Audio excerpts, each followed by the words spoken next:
Hey everyone, welcome to my channel. If you like easy, helpful videos like this, go ahead and subscribe. I keep things simple and useful. Let's get started. Finding the Compose button in Outlook can be confusing because the interface changes depending on which version you use. In the classic Outlook desktop application for Windows or Mac, you will not see a button specifically labeled Compose. Instead, look at the very top left corner of your screen under the Home tab. You will see a large button that says New Email with an icon of an envelope and a plus sign. This is your Compose button. If you are using Outlook on the web through a browser like Chrome or Safari, the layout is slightly different. Look at the top left sidebar area above your folder list. There is a prominent blue button that usually says New Mail.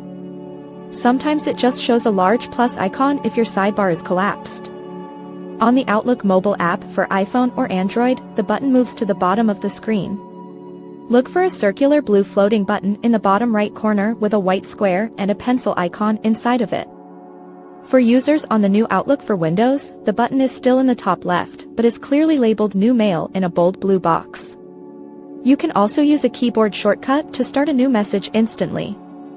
Press Ctrl and N at the same time on a PC or Command and N on a Mac to open a new message window immediately without clicking anything.